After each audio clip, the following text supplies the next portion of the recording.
of you beautiful people, thank you for joining us on today's episode of Killer Bites, the show where we talk about the craziest true crime stories out there. If there's a particular story you'd like us to cover, let us know in the comments. Today we're covering the case of Mark Winger, the man who almost got away with using a hammer to end his wife's life. But you guys, he had a really good reason. He wanted to run away with another woman and framed it on somebody else. The things people do for love cannot be me.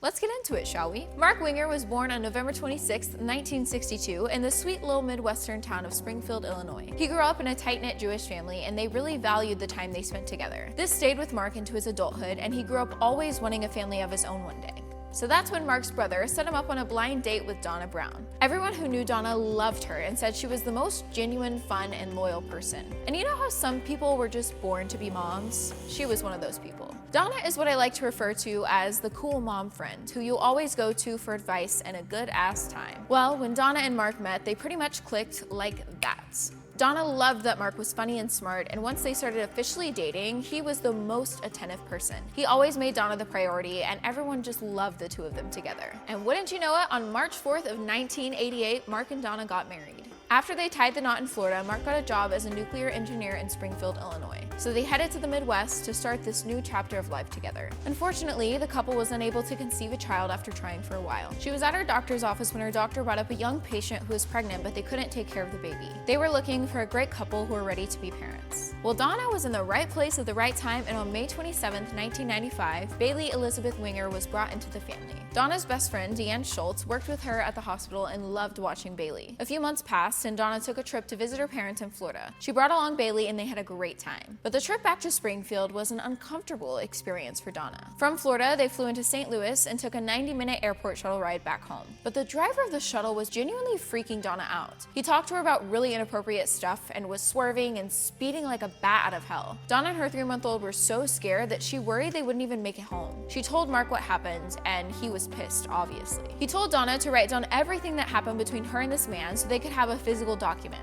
Afterwards, he rang up the manager of the shuttle transportation company and demanded to know who the hell this man was and why he hadn't been fired yet. The company manager said the driver's name was Roger Harrington, and he was promptly removed from their team. Less than a week after this weird drive home from the airport, Mark called 911, horrified and hyperventilating. Donnah had been brutally attacked in the living room.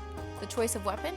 A hammer. Next to her lay a man with 2 bullets in his head. They were both hanging on to life at this point because their wounds were just so severe. Here's what happened. Mark was downstairs working out on the treadmill when he heard a really loud thud from upstairs. He ran upstairs to check it out, and that's when he heard Bailey crying from the master bedroom, but Donnah wasn't with her. She was just lying on the bed alone. Mark walked down the hallway and saw a man using a hammer to attack Donnah over and over again. It was just so brutal. Mark grabbed his firearm and fired it twice in self-defense. Sadly, both Roger and Donnah passed away. She was 31 years old. When Detective Cox checked the man's wallet on the ground, his ID said Roger Harrington, 27 years old. And in that moment, Detective Cox started to piece everything together. So as a bit of a side gig, Detective Cox owned a trailer park in which Roger Harrington was a tenant. He knew that Roger had a history of domestic disputes, so something like this wasn't entirely out of the ballpark. But get this, friends and officers were outside checking Roger's vehicle when they discovered a note in the front seat. It said, Mark Winger, 23 Westview Drive, 4:30 p.m. Detectives asked if Mark had any idea who the guy he fired at was. He asked, "Is his name Roger?" And the police were like, "OMG, yeah, what the hell?" To which Mark replied, "That's the man who's been stalking us all week." Mark goes on to tell them the story of Donnah's horrible shuttle from the airport experience and how Roger kept calling their home over and over again with the stalking and the harassment. Obviously, Roger was suspended from his job because of this. When you mess with people's money, it's almost inevitable that things will get ugly. Mark gets Roger fired. Roger now had a motive to attack. Detectives found pages of the notebook where Donnah documented this story and her own handwriting up on the fridge. Roger ticked a lot of boxes, and the court ruled that Mark acted in self-defense. So now this seemed like a done deal case, and it was time to mourn this terrible, inconceivable loss. Donnah's family flew out to Springfield to be with Mark after Donnah's passing. They all wanted to be together, and they wanted to support Mark through this traumatic experience. And for the next few months, members of the family would fly out and help him take care of his newborn baby. The family made sure to be in each other's lives because it felt like so much bad stuff was packed on top of the other that if they didn't support each other through it, they would fall apart. But after a while, the family couldn't keep up the constant traveling back and forth, so they decided Mark should hire some help. Being a single parent is difficult, especially after an event like that, so Mark took their suggestions and hired Rebecca Schultz. Rebecca was a super pretty young woman who instantly clicked with the family. After losing 2 moms at such a young age, Rebecca felt like she could really help this family and form a special bond. And a special bond would indeed be created. After a few months, life started to slowly move forward a little bit. Rebecca was there, and now the healing was really up and going. Shortly after, Rebecca and Mark were pregnant and having a child together. Can you believe that? Just a few months after your wife passed away and you took the life of a man in your living room? Seems a little quick to me, Mark, sweetie. And I gotta say, I don't know how I would react in a situation like that. If I was Donnah's family, I'd be really taken aback, but I guess you want him to be happy and move on, right?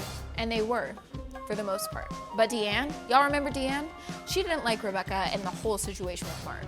Mark was also getting around $150,000 in life insurance and thousands of dollars from the Crime Victims Compensation Fund. It's a fund that gives financial help to victims' families for funeral expenses, loss of income, and things like that. Shortly after the pregnancy, Mark proposed to Rebecca after converting to another faith to be with her.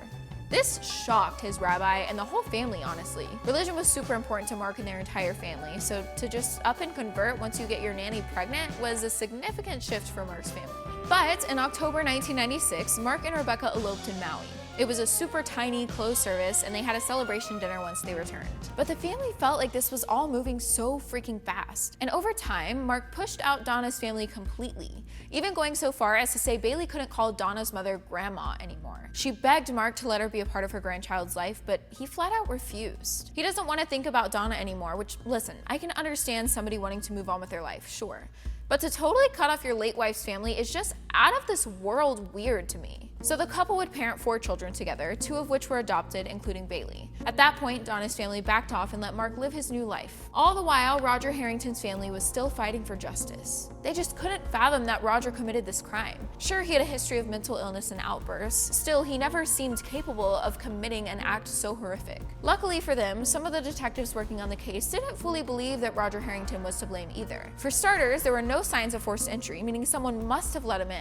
Why the hell would Donnah let Roger in, a man she's genuinely scared of leaving her baby on the bed? Furthermore, why the heck was there a note with Mark's name, address, and time written on it? Seems like Roger went to Mark's house as an invited guest. He said he never invited Roger over, and that looked like the end of that. Everything seemed to be coming to a complete close until Mark and his happy little butt couldn't stop making trips to the police station. Specifically, he showed up at the station asking for his weapon back. He would come to the station every so often to update the cops on his personal life. And then, get this y'all, Deanne, you remember Deanne, right? Well, Deanne came to the police in 1998 because she had been hiding a juicy freaking secret and it was eating her alive. She admitted that she and Mark were having an affair that began a month before Donnah's murder and continued a little bit after she had passed. Deanne claimed that Mark had wanted out of his marriage for a while. He had even mentioned that things would be so much easier if Donnah just wasn't living anymore. And then, this dude had the absolute audacity to ask her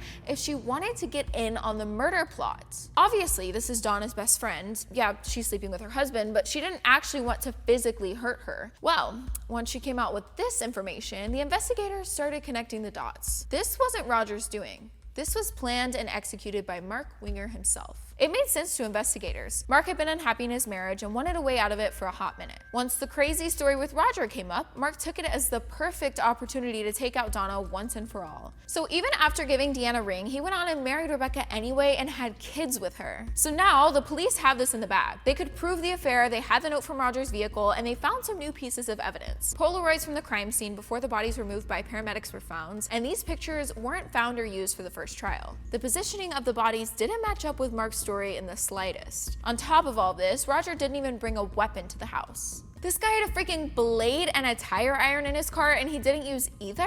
Suspicious. Well, the jury found all of this very interesting, and after 13 hours of deliberation, Mark Winger was found guilty. On August 9th of 2002, he was sentenced to life in prison without the possibility of parole. After all these years of Mark living everyday life, he was finally put away. Can you imagine being in this family?